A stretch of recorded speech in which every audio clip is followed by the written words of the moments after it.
We'll go ahead and get started. I'm sure we'll have some more folks trickling in throughout the session. Yes, Alaska, I'm sure you are very snowy. You've got just a few months of nice weather up there. So I appreciate you joining me. If this is your first time in the session, in the series, this is Back to Basics, and we are covering all of those basic professional development topics. So if you have been out working for a little bit and you're feeling a little bit rusty, this is a good place to be. We have covered a few so far. We've covered resumes and cover letters, as well as, let me see, LinkedIn was last week. And today we're going to be talking about networking, which is one thing that most people I find know inherently is very important, but is also very anxiety producing for a lot of people. So hopefully today, what we will do is reduce some of that anxiety, and we'll also be focusing on how is this different now, right? Because the world that we know now is very different than it was a little over a year ago. So how, and it will continue to be for a little bit, right? Even though hope is on the horizon for some changes, and the ability to be able to see people a little bit more freely is also. But how are we dealing with things in the here and now for the next little bit? So today we'll talk about, what's changed in the last year or so, but what remains the same with networking. We'll talk a little bit about networking strategy, which is always really important no matter what state our world is in. We'll be talking about some etiquette and how can you actually start to identify folks. So if this is your first session with me, go ahead and use that Q&A down there at the bottom instead of the chat if you have questions for me. I love questions. I welcome them. We'll have I think a break in the middle where we'll pause for questions, so you don't have to say them all to the end. But if you have one that's on your mind, just go ahead and throw it in the chat and I'll get to it in just a little bit, or in the Q&A, excuse me. And if this is your first session with me, this is, or if you have joined me before for sessions, this is definitely information you have seen before. But if you are new with us today, this is something that I always talk about, because one thing that I think a lot of alumni don't realize is that you have a lot of resources through the university that, hey, are free. It is one of my favorite four-letter words. And so with career services, you've got it free for life, right? So we don't put a limit on it. We don't say you can only meet with us twice a year. It's really at your discretion and what you feel like you need. The bulk of my work, because if you're going to reach out to us for career advising, I'm your person. I do a lot of one-on-one career advising with folks, and we can talk about a lot of different things that are going on with you. So you can see there on the left, we've got a lot of different subject areas, and we can even do mock interviews if you are really feeling a little bit unsure of the interview process and you have stuff coming up, we can practice some Q&A. If you're wondering how in the world can I get an appointment with you, Becca, use Spider Connect. That is our system. It does a lot of stuff for us, but for you, I think the most important thing to know is that it is the way to schedule an appointment with me. That's the easiest and quickest way for you to see my availability and schedule an appointment. It reduces a lot of back and forth on the email, and it's just a little bit easier. So if you have no idea what that is or how to access that, shoot me an email and I will give you the instructions to do so. There's a lot of other resources that you have here, but the one that I will point out for you that I think might be most helpful is the Alumni Relations YouTube page. So if you like this content and you want more like it, all of the webinars and presentations that I have done, in addition to all of the stuff that Alumni Relations has done in the past year, is all available there on their YouTube page. So you can go see a bunch of different subjects that might be interesting to you. Some of them are fun, some of them are more professional development in nature, like the ones that I do. So definitely check that out.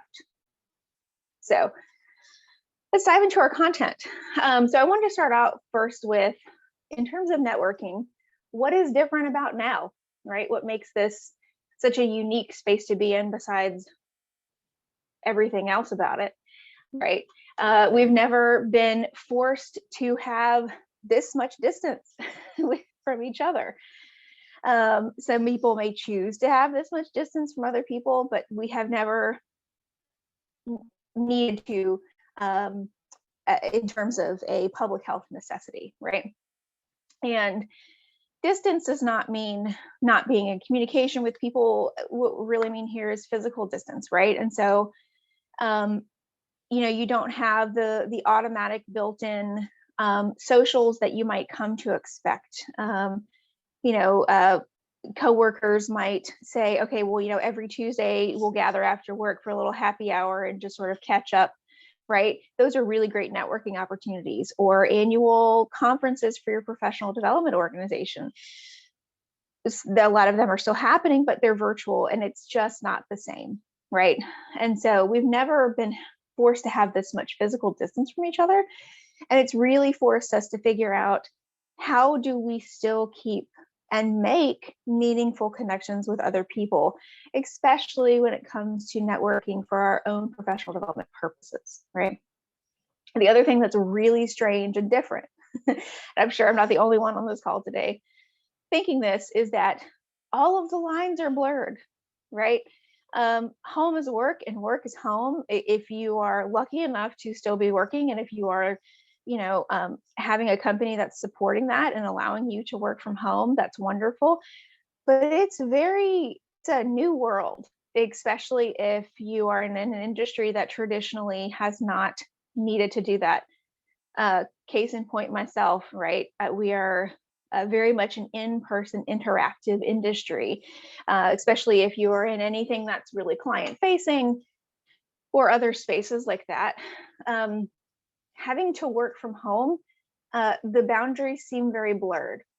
And I don't know about you all, sometimes I'm better at setting boundaries working from home, and sometimes I'm not. And so I think it just sort of comes and goes, as seasons change and things like that. But it's been very difficult.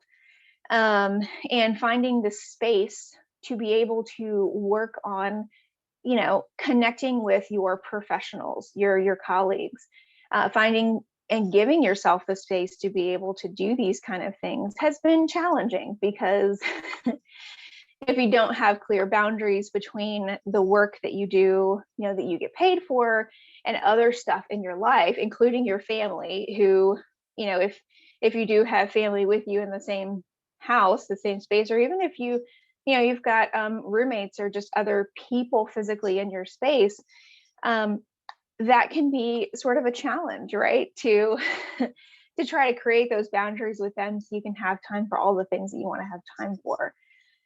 So I think one of the things to remember here is really spacing out your networking activities and not feeling like you have to cram them all into like a particular time or anything like that.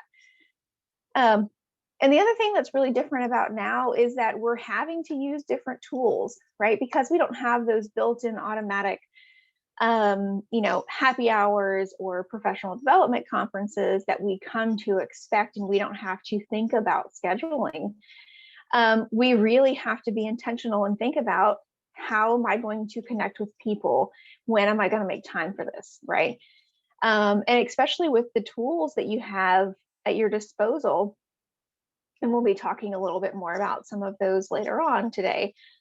But those we have to not only, if you're not used to using those kind of tools, if LinkedIn was something that, for example, you sort of knew about, but you weren't really active on it, those are great spaces to find people to connect with.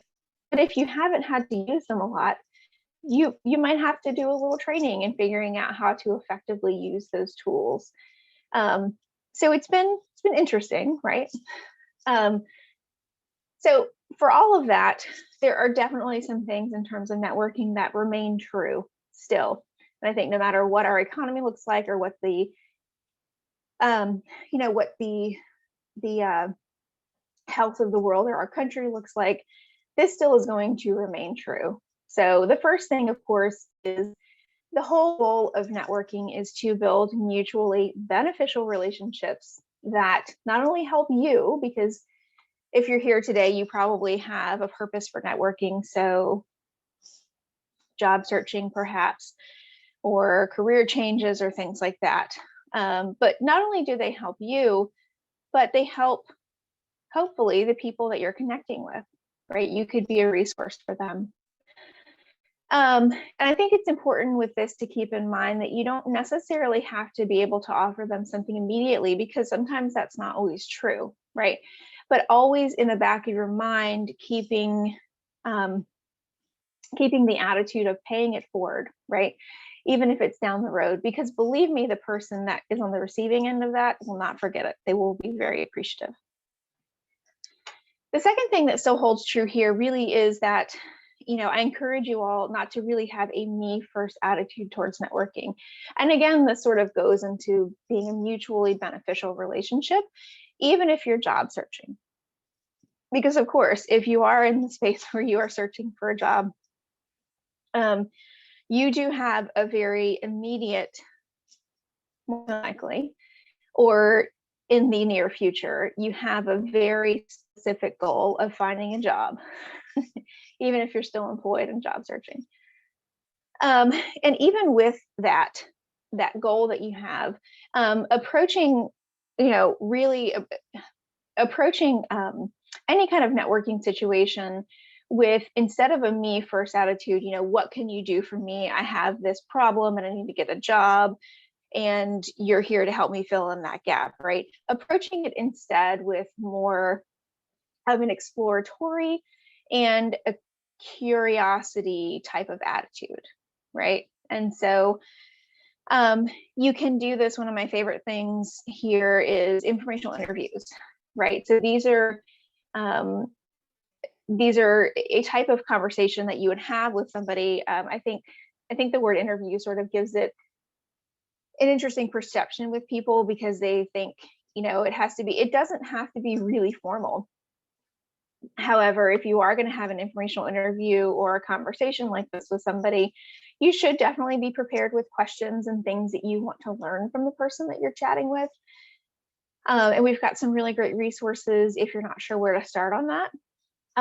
But approaching it from this more of I'm curious about what you do. I'd love to know more about that. Generally speaking, people appreciate being asked about what they do, especially if it's from a genuine place, and hopefully it is. But they love to talk about it, right? Because if anybody asks me what I do and what the nature of my work is, I'm always happy to chat, because it's not often that happens, right?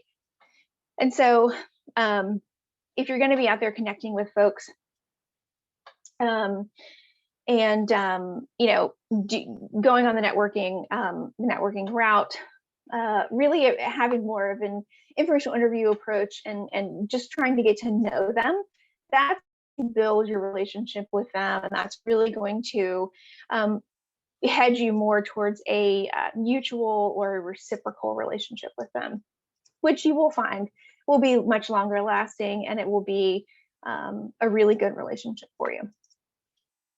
So the third thing that's still true is I really encourage you to determine your goals for networking. I think most people that I chat with, either through an appointment or just sort of more casually, if I have friends or family ask me questions about things, they know networking is something that, maybe they even want to do it. And, they know it's really helpful and beneficial for them. And then they just sort of start it haphazardly, right? With like, no end goal in mind, or no idea for how they're going to tackle this. And so I really do encourage you, even if you have been networking for a while and maybe you're feeling like, I don't really know if this is getting me anywhere or what this is doing for me, maybe it's time to take a step back and just to refresh yourself a little bit and really think to yourself, what are my goals for this, right? And how can I achieve it? Of course, you can have more than one, which is the awesome thing here. So a little bit of reframing here is what I would suggest. Again, the goal, yes, obviously, is you would like, if you are in pursuit of an opportunity, the goal here is to get that opportunity. But instead of, if you get a phone call or a video call with somebody for an informational interview, instead of going into that and thinking, okay, I got to get a job, I'm talking to this person, reframe that a little bit, right? Again, from an exploratory standpoint, think more about maybe my conversation with this person can help me identify companies that are of interest to me, right? So maybe this person works at XYZ organization and you've sort of had your eye on it for a while and you're really interested to know more about it. This person can give you better insight. So you can either say, I definitely want to continue pursuing opportunities here, or maybe not so much because maybe it doesn't fit with my values and what I'm really looking for.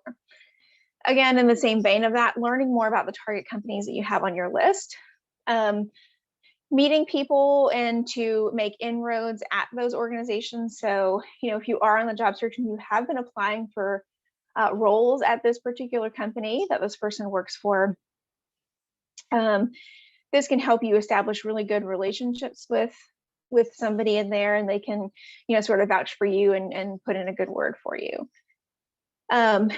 Also really great to give you insights for upcoming interviews or applications. So if you say identified jobs at XYZ company that you want to apply for, this can help your application stand out if you know a little bit more about the organization than what you could find online, right? And additionally, I've done this a lot in the past for myself personally, where if I've got interviews coming up, I will I remember I was job searching after grad school. I was one of those funny December grads, so it was kind of a strange time to be job searching. And I had an upcoming interview, and I was still in touch with a lot of my grad school friends. And so I reached out to some of them and said, hey, do you guys know anybody that works, at this institution? And I had somebody come back and say, yeah, I do. And they gave me a couple introductions. Those conversations that I had with those people prior to my interview at that place were extremely helpful, right? Because they can give you much more insight into what's actually happening at that company. And that just, if you can, tactfully weave those in or pepper those in to your interview, that is a really great way to show the hiring manager, look, I've done my due diligence and then some, and I am very genuinely interested in working here. And believe me, that will make a very good impression on the hiring manager.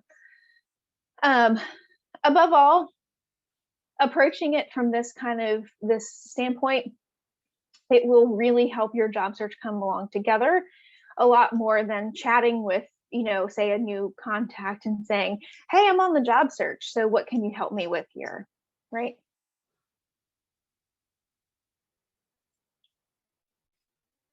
So the next thing that I wanted to talk about, so I mentioned a little bit earlier about, the developing your networking strategy. And so here's a little bit more detail and putting a little bit more framework around it, right? So first of all, thinking about how are you organizing yourself? So how much time are you able to and willing to dedicate this? I break it up by weeks just because I think that's a little bit easier, whatever works for you. If you would rather break it up, into every 2 weeks, you just have to do what speaks to you. But really from being much more intentional about this, thinking about how are you going to do this? When are you going to do it?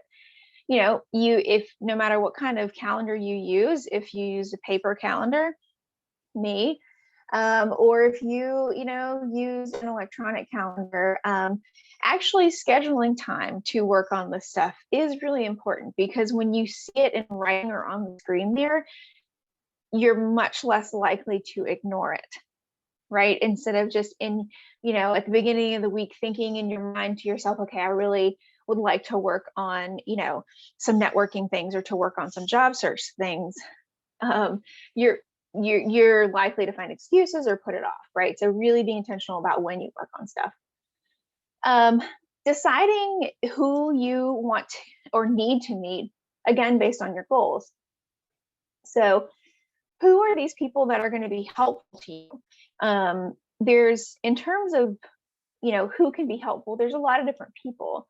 Sometimes we rely on people for, to simply be a cheerleader for us in this whole process, right? Like, you're doing great.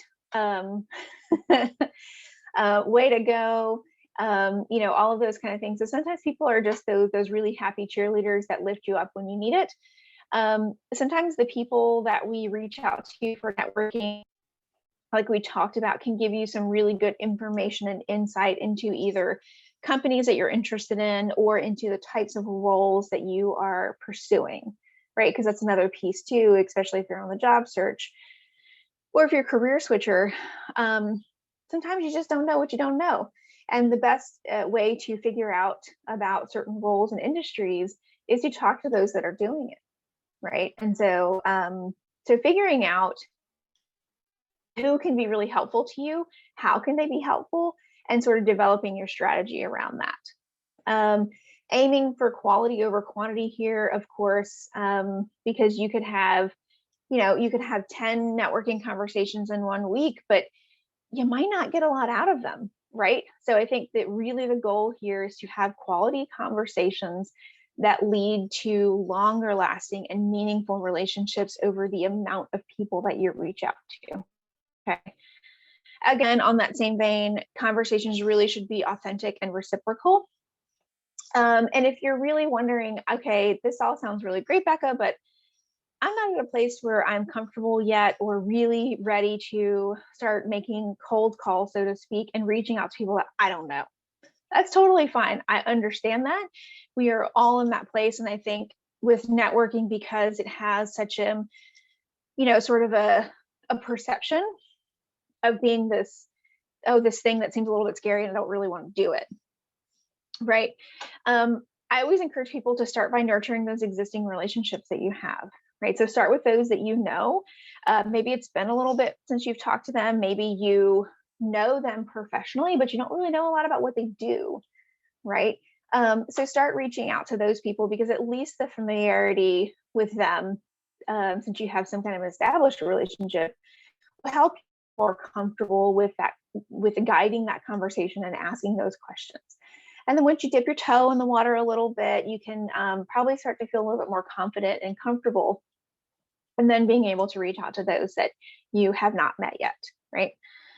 And the other great thing about doing that is you can always, depending on how a conversation goes, which usually, if somebody says that they're willing to chat with you for 30 minutes or so for a networking call, usually they're willing to help you.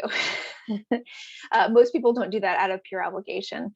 And so, in the course of that conversation, you can always ask people, towards the end of that, if they have anybody, 1 or 2 other people that they'd be willing to refer you out to for another conversation.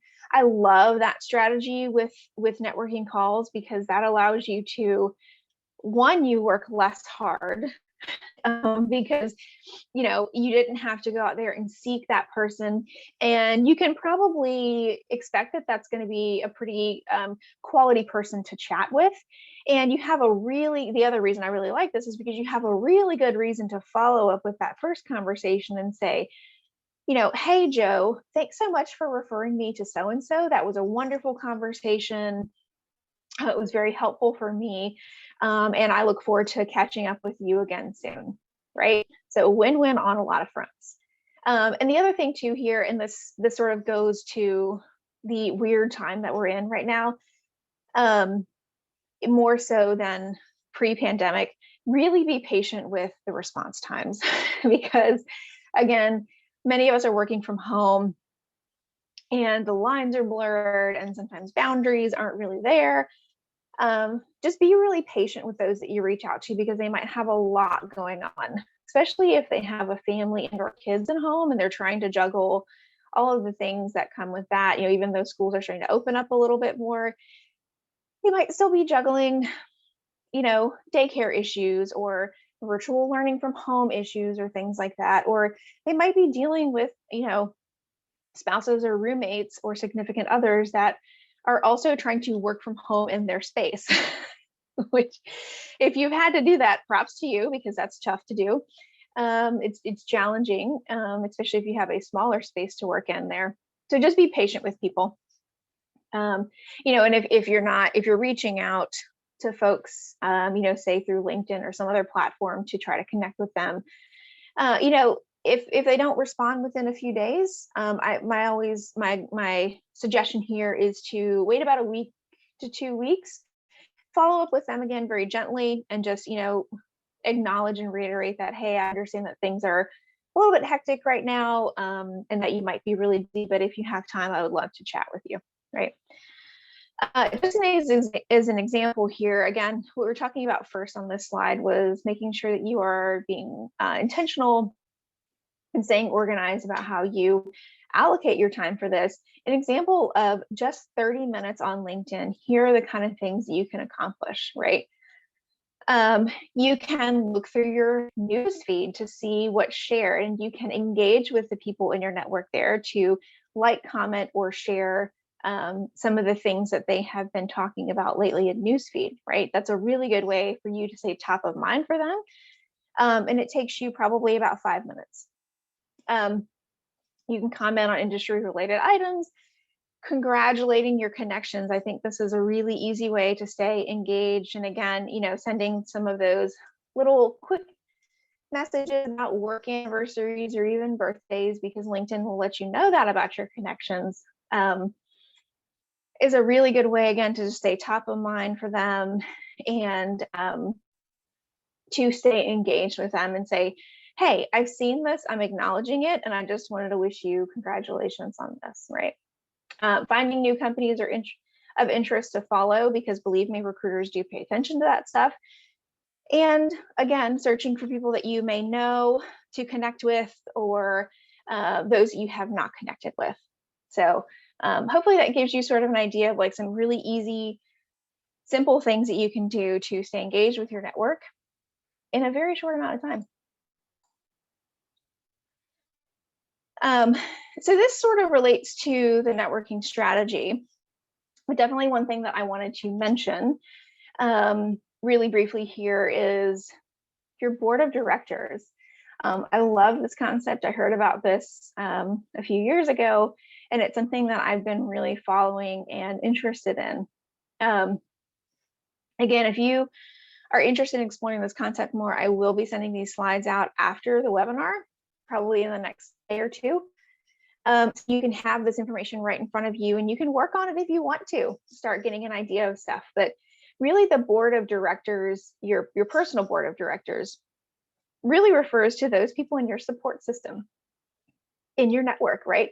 These are some of the most trusted people that you know professionally. And again, they can serve a lot of different purposes for you, like we were talking about earlier. So, really with the concept of everybody needs a team of support, especially if you are on the job search or you've got some kind of a big transition coming up in your career. And so really thinking about who are those people, what can they do for you, and where do they have a seat on your table? And so I do encourage you to think about this a little bit more, and maybe even do some sketching out. And I'll just say, if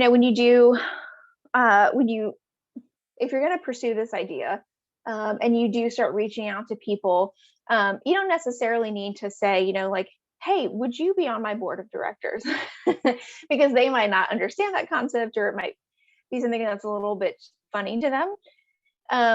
But just these would be people that you probably keep in touch with more often. You ask their advice for things on. They're just those really sort of much more intimate, trusted, professional conversations that you have with people. And this is just a sort of a really good way to, especially if you're feeling a little bit in a rut, or things just are not going the way that you thought that they would go in your job search or whatnot. This is a really good visual reminder to yourself. Okay, so I do have these people on my side. If it's been a while, maybe I should reach out to them and just have a conversation, right? And say, I've been on this job search for a while and things aren't going that great, just somebody to sort of bounce ideas off or chat with, I think is a really, really great concept here. Okay, so I will pause for a few seconds. If you all have questions, please feel free again to drop them in that Q&A.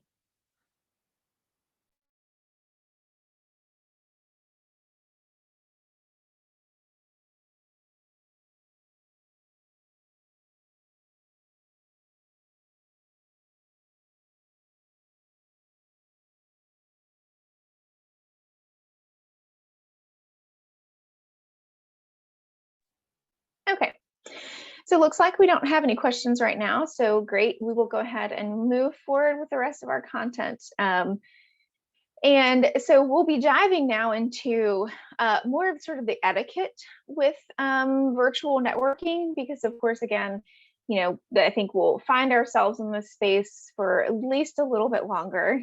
Maybe a little bit longer than we had hoped for originally, but yeah, again, I think that hope is on the horizon and things will be opening up a little bit more.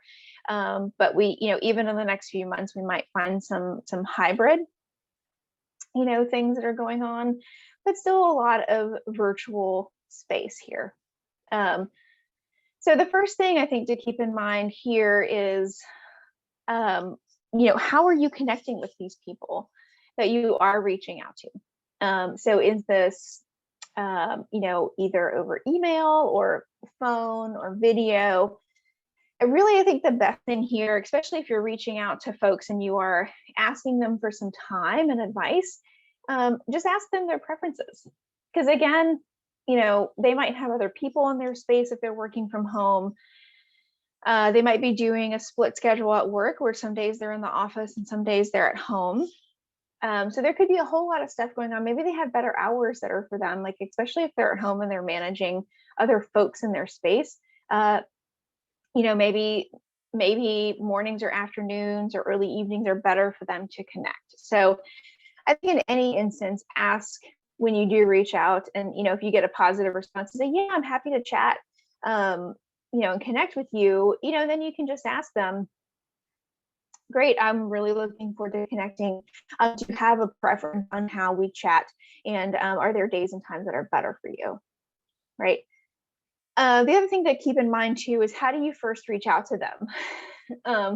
Because again, if you're not having those automatic built-in, in-person connection opportunities that you would normally have, how do you do that?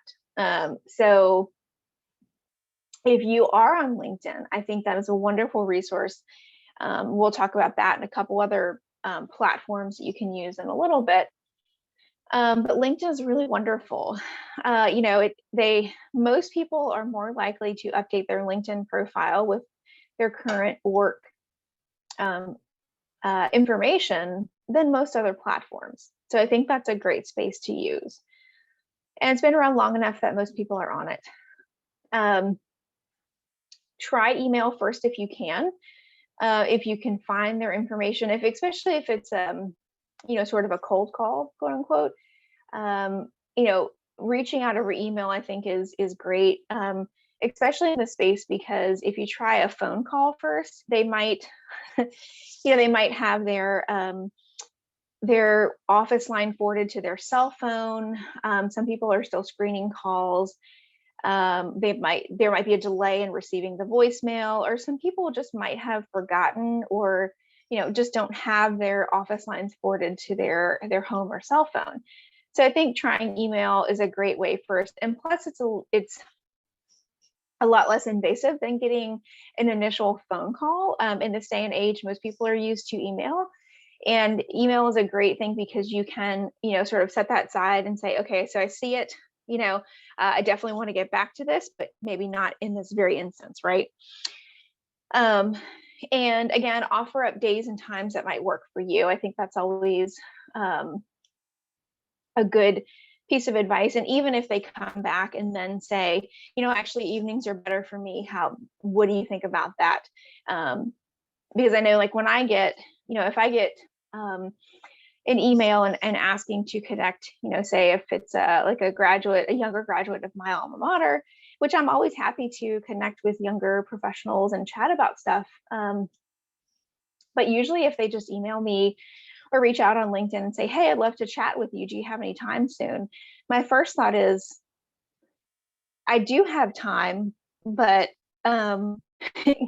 please tell me what works for you, and then we can go from there. Because if you're asking me to then look at my calendar and say like, okay, so on Monday I'm free from 2 to 3, and on Thursday it's from 4 to 5, and this, that's a bit time consuming, right? So if you're going to be reaching out and asking somebody for their time, offer them up some general days and times that might work better for you. Or if you're super flexible, just say, I'm really flexible and I'm pretty open, so can you tell me if certain days and times are better for you?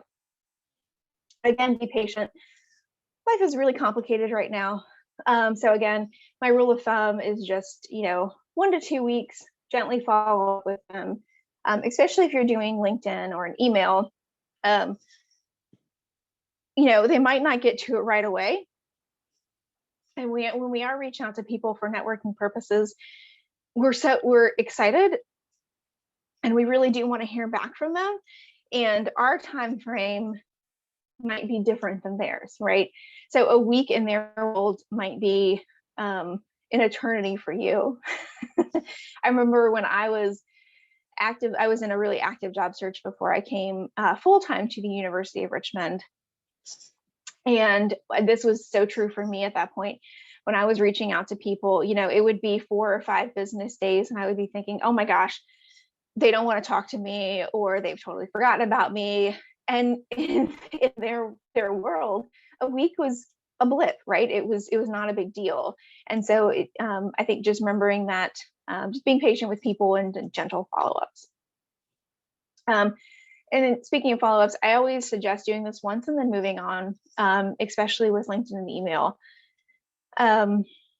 because they might get back to you. I know, sometimes on LinkedIn, I might be really busy and I've just got a lot of other stuff going on. And so it might be a couple weeks before I check LinkedIn. But when I do, I get back to folks. So, if you've reached out twice to them and they haven't gotten back, just move on to somebody else. More than likely, they're going to get back to you, but just might be a little bit, right? And let them know again that you understand that they're really busy, but you would love the chance to chat. So a few slides here on finding people now. So again, there are a few ways that I would recommend that you start with. In addition to starting with those people that you know and maybe asking for some referrals, because that's always a less threatening way to start this process, right? LinkedIn, I love this. Again, so last week I just did a full webinar on LinkedIn, so there's a lot of stuff that you can find there. And that recording is on the YouTube page. But something that I covered in that webinar is the Find Alumni search, which is a really, really great opportunity. And of course, LinkedIn has updated their interface, so it doesn't look like this little picture that I have here. However, you can still easily find this tab. So if you just in your search bar on LinkedIn, search the University of Richmond, and now it's going to be a green button instead of blue that says alumni. I think it's still the same categories there that you see, but it'll just be green. And it's still the same search features. So these are wonderful. I love this because it's a tiered search. And so you can, if you've got specific geographic locations in mind, you can search by, say, Richmond, Virginia, University of Richmond alumni, and then it's going to resort all of the other 5 categories based on just those Richmond profiles. So I would definitely encourage you to check this out. It's a really great way to, again, just find some new folks to connect with, and you can do some, if you've got target companies on your list that you're looking for specific people with, who would be in the University of Richmond network, this is also a great way to do that. The other thing here too that you have access to students and alumni alike from the University of Richmond have access to our in-house alumni directory, which is UR Online. So both of the links there will be available when I send the slides out, but it's just uronline.net. I think that UR Online and LinkedIn are really great to use in conjunction with each other, because you might find overlapping information there, or you might find new information on one or the other. But UR Online is all information that's updated from the alumni themselves to the university. And they have, if they're visible on UR Online, they've given permission to be reached out to.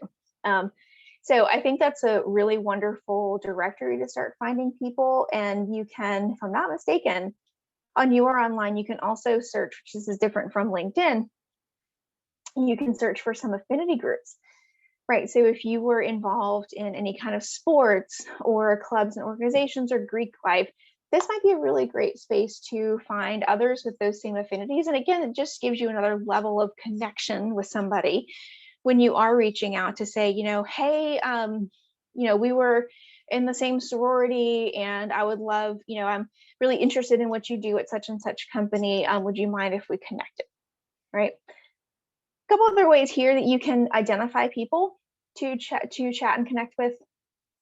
Professional development orgs have a great story about this. One of the local professional development organizations, SHRM, which is the Society of Human Resource Management, the Richmond chapter.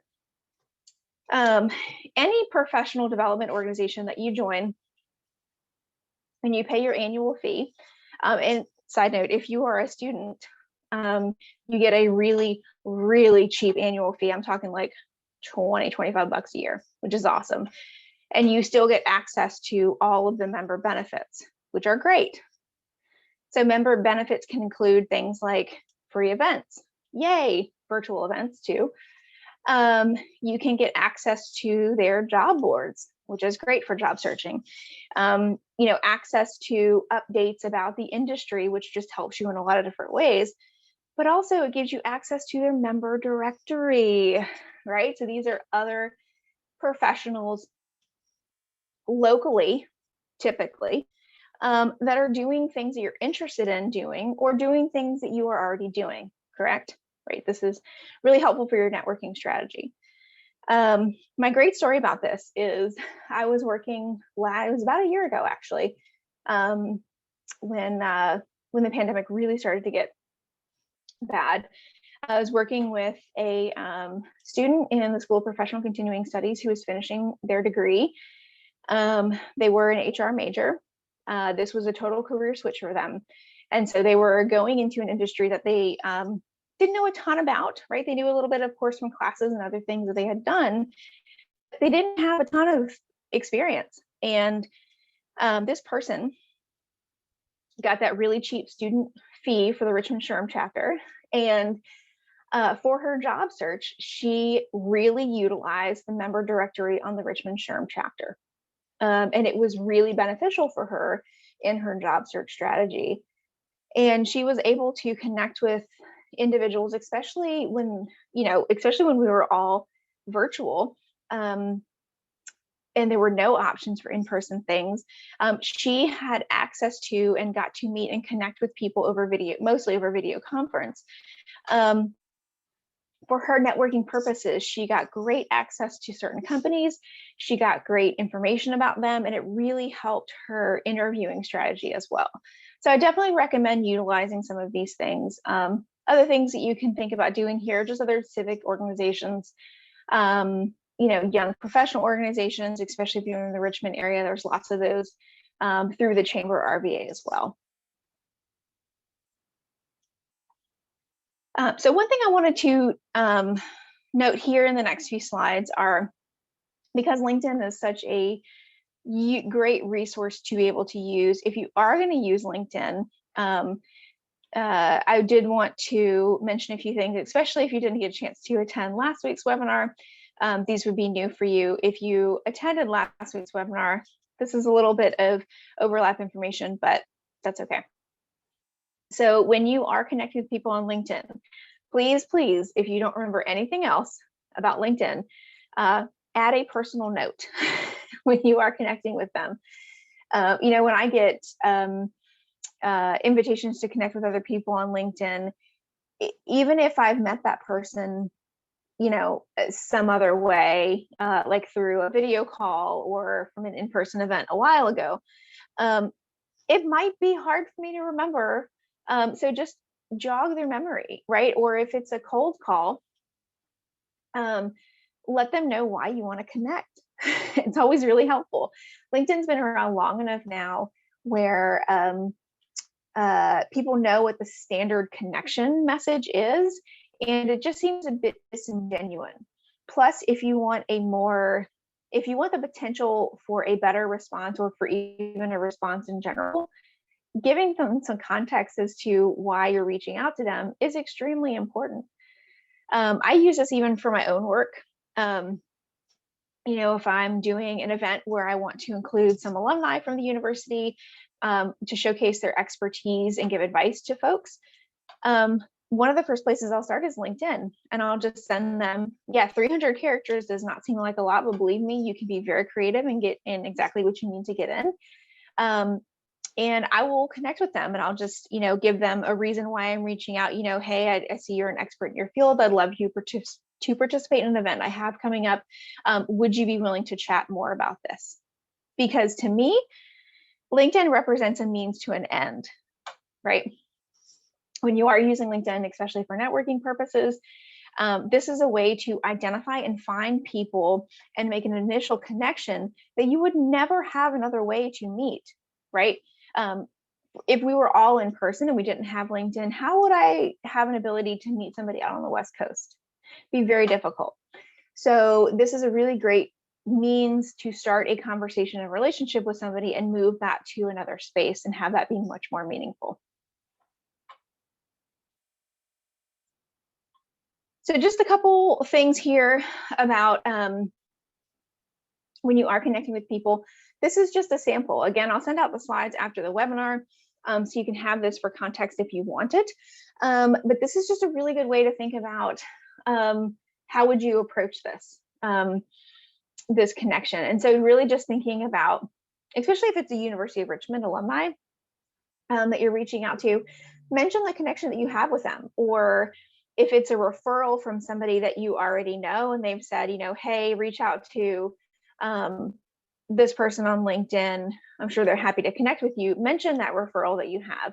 Always, of course, be polite and professional, and just establish a little bit of rapport and tell them what you're looking for. So if you're just looking for general advice or information, let them know that. Or if you're looking for something a little bit more specific, also let them know that.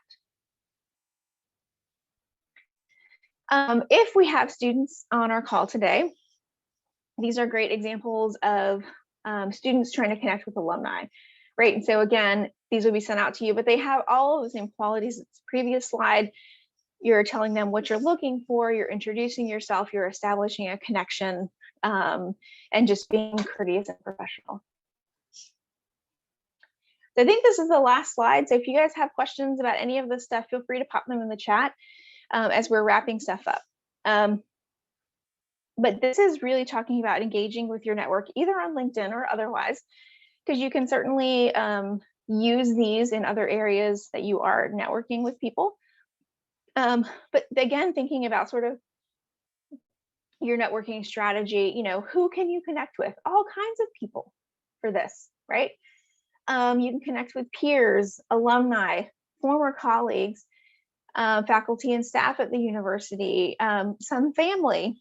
I'm connected to some of my family on LinkedIn, depending on what they do, and even former and current supervisors. Those are really great places to start with.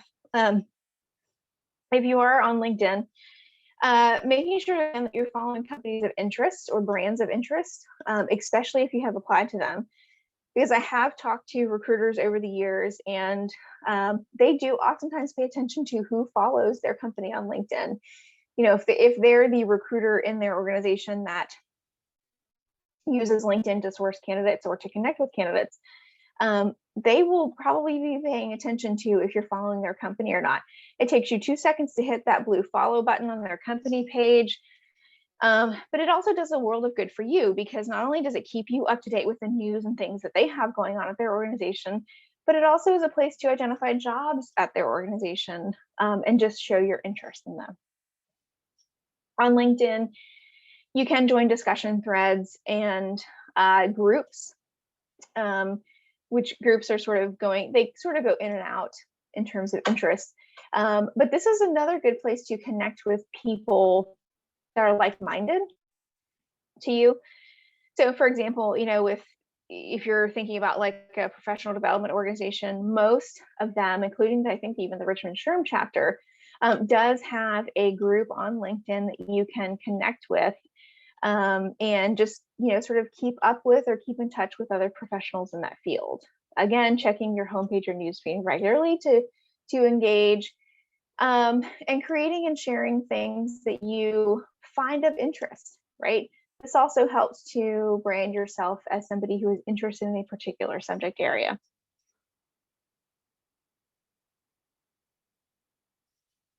Okay, so we are at time. I will give a few seconds for any questions that you all might have after the stuff today.